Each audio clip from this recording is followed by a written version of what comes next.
the 1800s saw the development of many plot elements that continue today. Vampires, monsters, ghosts, and crazed men and women. The expansion of this fear-loving genre was due in part to the society at the time, which feared and yet was fascinated by death, the supernatural, and humanity's dark side. Authors began to explore rational fears in society through the irrational fears portrayed in horror fiction. A rational fear is a fear of something that actually poses some danger, such as disease, a major life change, or an accident.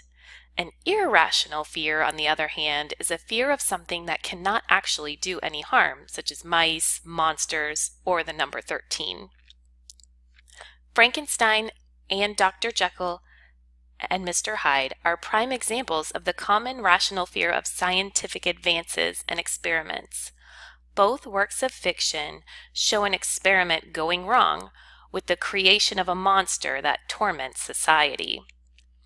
In 1800, the first known vampire romance, Wake Not the Dead, by Johann Ludwig Tieck, is published.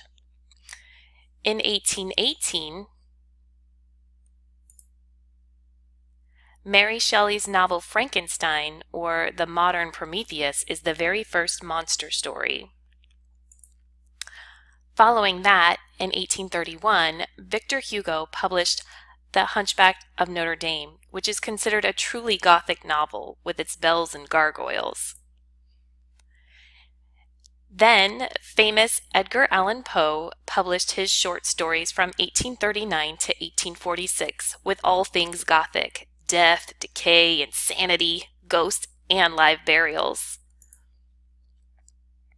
In 1840, influenced by the Gothic fiction and ideas of the time, a new literary period emerged. It was called Dark Romanticism.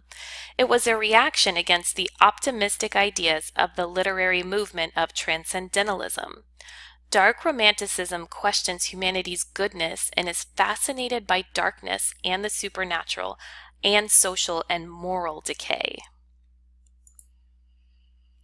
In 1885, Robert Louis Stevenson published The Strange Case of Dr. Jekyll and Mr. Hyde, the classic story showing the darker side of man.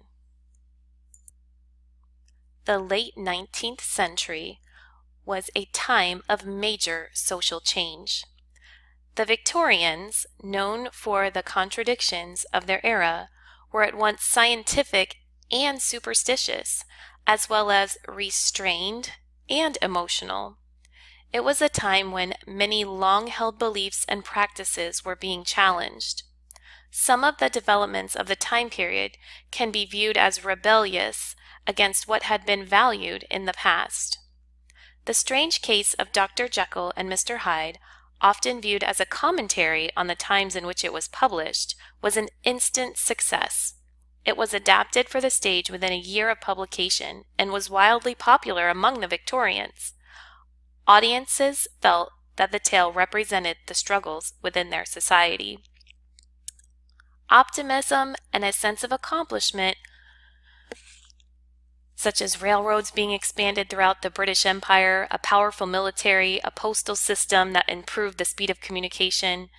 However, there was uncertainty and doubt in the light of all of these changes. There were many medical advancements, such as the invention of the X-ray, rabies vaccination, and anesthesia. However, at the same time, tens of thousands died from cholera, tuberculosis, and typhus.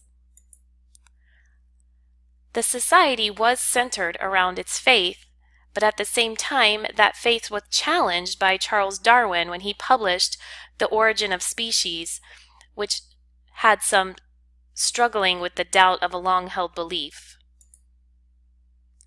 The aristocracy of Britain was passing power and wealth on through generations of their families. Meanwhile, a rapidly growing middle class, many believed that they could work hard to become wealthy. There were people holding a belief that an individual is rational and has a full control of him or herself. At the same time, Sigmund Freud published his theories that suggested people are influenced by impulses in their subconscious. While there was hope of social mobility because of industrialization, an increase in urban population and a prevalence of poverty and child labor was also a contrast of the time. The society had strict values when it came to appearance of dignity and restraint. Yet there was a large prevalence of prostitution and sexually transmitted diseases during this time.